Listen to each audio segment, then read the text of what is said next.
Deutéronome, chapitre 33. Voici la bénédiction par laquelle Moïse, l'homme de Dieu, bénit les Israélites avant sa mort. Il dit : L'Éternel est venu du Sinaï, il s'est levé sur eux de Séhir, il a resplendi des monts de Paran, et il est sorti du milieu des saintes troupes. Il leur a, de sa main droite, envoyé le feu de la loi.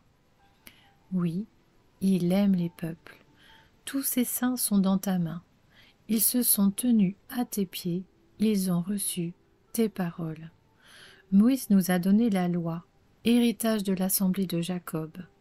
Il était roi en Jéshurun, quand se rassemblaient les chefs du peuple et les tribus d'Israël. Que Ruben vive et ne meure pas, et que ses hommes soient nombreux. Voici ce qu'il dit sur Juda. Écoute, Éternel, la voix de Juda, et ramène-le vers son peuple. Que ses mains soient puissantes, et que tu le secours contre ses ennemis. Sur Lévi, il dit : Le Thummim et l'Urim ont été confiés à l'homme saint, que tu as provoqué à Massa, et avec qui tu as contesté dans l'épisode des eaux de Mériba. Lévi dit de son père et de sa mère : Je ne les ai pas vus. Il ne reconnaît pas ses frères, il ne connaît pas ses enfants.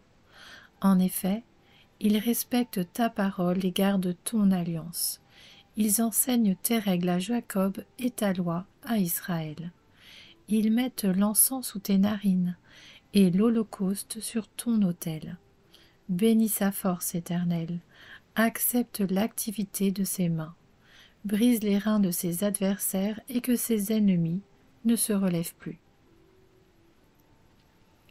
Sur Benjamin, il dit : C'est le bien-aimé de l'Éternel.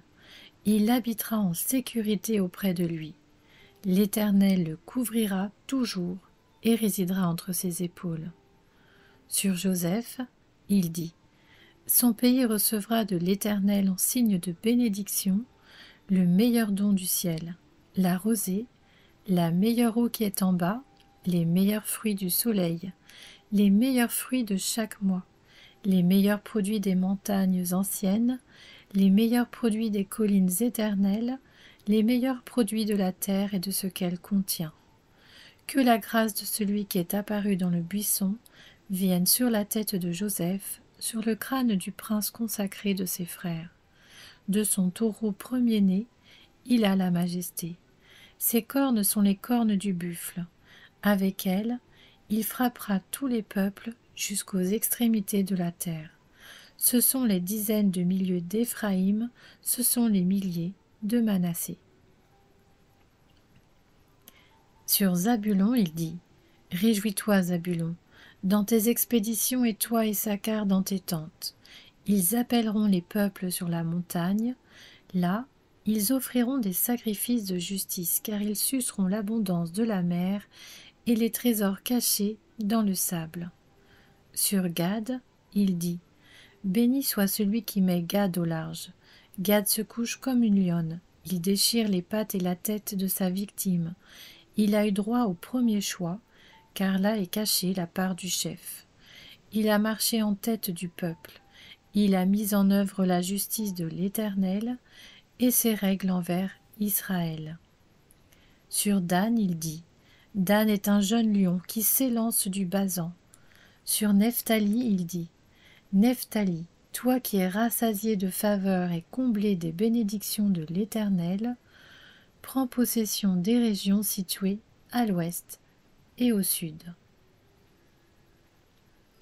Sur Azer, il dit : Béni soit Azer parmi les fils de Jacob, qu'il soit agréable à ses frères et qu'il plonge son pied dans l'huile, que tes verrous soient en fer et en bronze, et que ta vigueur dure autant que ta vie. Personne ne peut se comparer au Dieu de Jéshurun.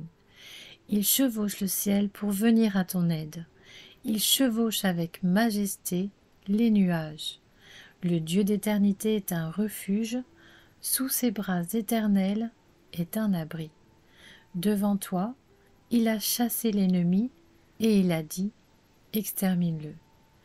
Israël réside en sécurité, la source de Jacob est à part dans un pays de blé et de vin nouveau, et son ciel distille la rosée. Que tu es heureux, Israël! Qui est comme toi, un peuple sauvé par l'Éternel? Il est le bouclier qui te secourt, l'épée qui fait ta grandeur. Tes ennemis te flatteront, et toi, tu piétineras leur hauteur. Deutéronome, chapitre 34. Moïse monta des plaines de Moab sur le mont Nebo, au sommet du Pisga, vis-à-vis de Jéricho. L'Éternel lui fit voir tout le pays, Galaad jusqu'à Dan, tout Nephtali, le pays d'Éphraïm et de Manassé, tout le pays de Juda jusqu'à la mer Méditerranée, le Néguev, les environs du Jourdain, la vallée de Jéricho, la ville des palmiers, jusqu'à Tsoar. L'Éternel lui dit, « Voilà le pays que j'ai juré de donner à Abraham, à Isaac et à Jacob, en disant, je le donnerai à ta descendance.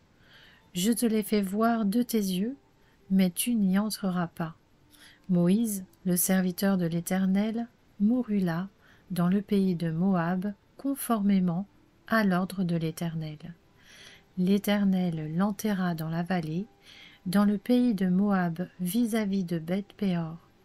Personne n'a su où était son tombeau jusqu'à aujourd'hui. Moïse était âgé de 120 ans lorsqu'il mourut. Sa vue n'était pas affaiblie et il n'avait pas perdu sa vigueur. Les Israélites pleurèrent Moïse pendant 30 jours dans les plaines de Moab. Puis les jours de pleurs et de deuil sur Moïse arrivèrent à leur terme. Josué, fils de Nun, était rempli de l'esprit de sagesse, car Moïse avait posé ses mains sur lui. Les Israélites lui obéirent et se conformèrent aux ordres que l'Éternel avait donnés à Moïse. Il n'a plus surgi en Israël de prophète semblable à Moïse, que l'Éternel connaissait face à face. Personne ne peut lui être comparé pour tous les signes et les miracles que Dieu l'a envoyé faire en Égypte contre le Pharaon, contre ses serviteurs et contre tout son pays, et pour tous les actes terrifiants que Moïse a accomplis avec puissance sous les yeux de tout Israël. Psaume 90. Seigneur, tu as été pour nous un refuge de génération en génération. Avant que les montagnes soient nées, avant que tu aies créé la terre et le monde, d'éternité en éternité, tu es Dieu. Tu fais retourner les hommes à la poussière et tu leur dis, « Fils d'Adam, retournez à la terre, car 1000 ans sont à tes yeux comme la journée d'hier. Elles passent comme le quart de la nuit. Tu les emportes semblables à un rêve qui le matin passe comme l'herbe. Elle fleurit le matin et elle passe. On la coupe le soir et elle sèche. Nous sommes consumés par ta colère et ta fureur nous épouvante. Tu mets devant toi nos fautes et ta lumière éclaire nos secrets. Tous nos jours disparaissent à cause de ta colère. Nous voyons nos années s'éteindre comme un soupir. La durée de notre vie s'élève à 70 ans, et pour les plus robustes, à 80 ans. Mais l'orgueil qu'ils en tirent n'est que peine et misère, car le temps passe vite, et nous nous envolons. Qui a conscience de la force de ta colère et de ton courroux pour te craindre? Enseigne-nous à bien compter nos jours, afin que notre cœur parvienne à la sagesse. Reviens, Éternel, jusqu'à quand? Aie pitié de tes serviteurs, rassasie-nous chaque matin de ta bonté, et nous serons toute notre vie dans la joie et l'allégresse. Réjouis-nous autant de jours que tu nous as humiliés, autant d'années que nous avons connu le malheur. Que ton activité soit visible pour tes serviteurs et ta splendeur pour leurs enfants. Que la grâce de l'Éternel, notre Dieu, soit sur nous. Affermis l'œuvre de nos mains, oui, affermis l'œuvre de nos mains.